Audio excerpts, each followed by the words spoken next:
I remember getting so pissed off and so worked up because none of my training worked. I just wanted to dunk. So I'd search up on YouTube, Instagram, whatever it was, and I'd find these workouts, I'd try them, but not a single one of them worked. Not a single one. This feeling might be something you're used to. You might have tried the same thing.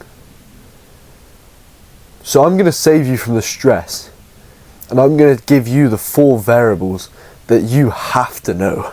And these 4 variables will make you a freak athlete. So without further ado, what are these 4 variables? Number 1, intent. Intent is simply the amount of effort with which you put into an activity. The more intent you put into an activity, the more it overloads your body, and the more your body can spur on adaptations.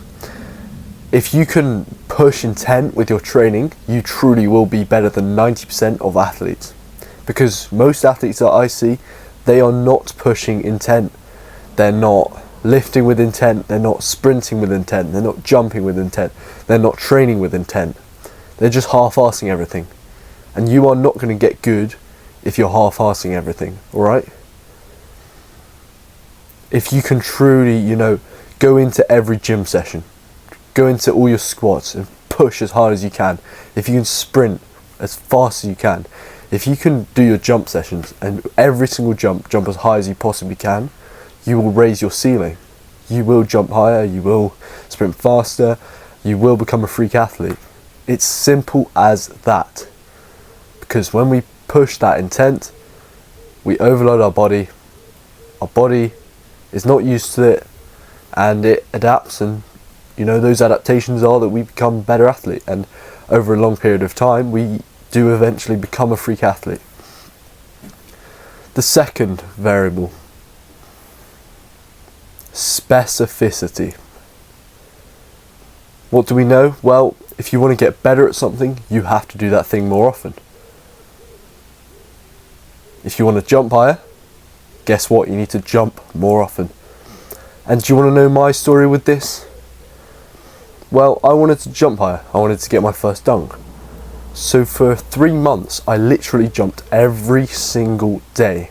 Now, lucky for me, I was healthy and, I didn't run into bad knee pain. It could have been bad, but I got really good at jumping. My vert skyrocketed. I increased my vert by, must have been like 8 inches. I got my first dunk.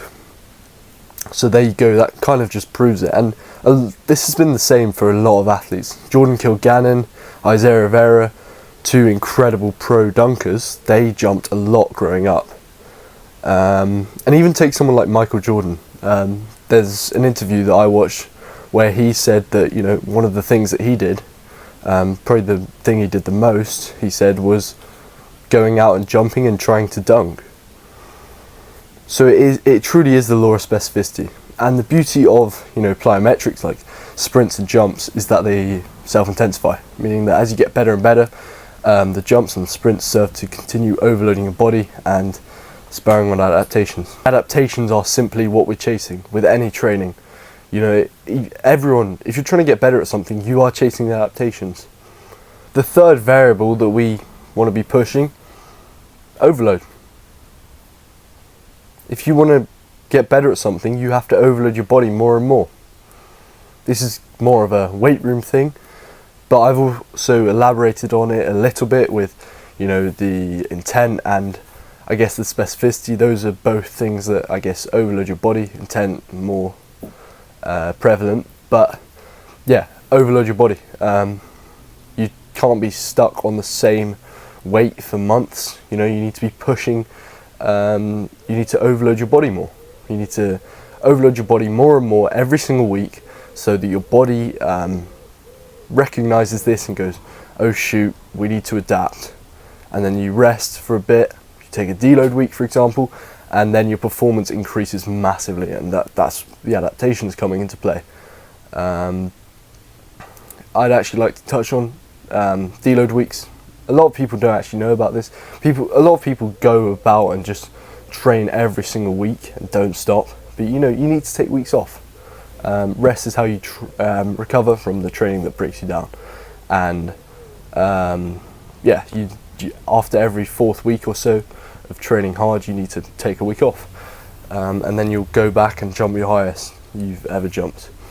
That's the way I do it, at least. And I have a 37-inch vert with a 1.5 years of training, and I'm still progressing. So there you go. But yeah, overload your body every single week. It ties into a bit of intent as well, doesn't it? Because intent is how you overload your body with, the jumps and the sprints or whatever it is.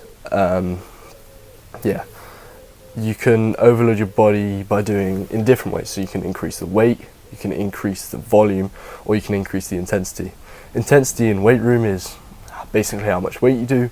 Volume is obviously how many sets and reps you do. And yeah. So what is the 4th variable? The 4th variable is variation. This is one that not many people actually know about. Yeah, you need to vary your training. You need to change your exercises, otherwise your body basically becomes bored of it. Your body's so used to it. If you do squats for 3 years without stopping, your body won't adapt from it, or won't get very good adaptations at least. And it starts to almost be detrimental if you're doing the same exercise for too long, because your body's used to it, and it's basically we want to shock the body. That's how we make the adaptations, and by doing the same thing, you're not shocking your body. So basically vary your exercise. Some people overdo this though, it must be said.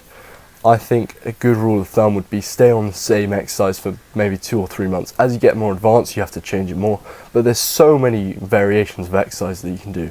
If you're just doing squats, you could do half squats, you could do quarter squats, you could do squats with a pause, you could do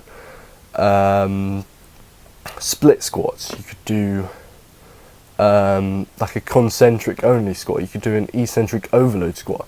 You can do so many exercises, it's just unreal.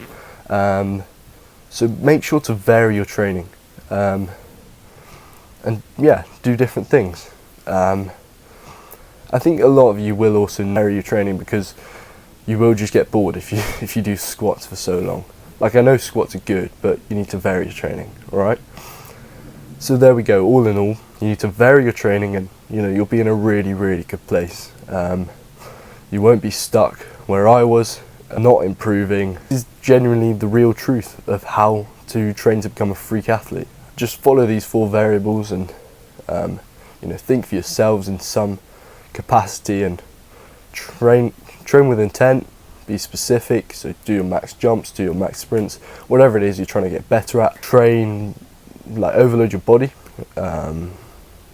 progressive overload, and vary your training. If you do all those 4, you will be a freak athlete in no time.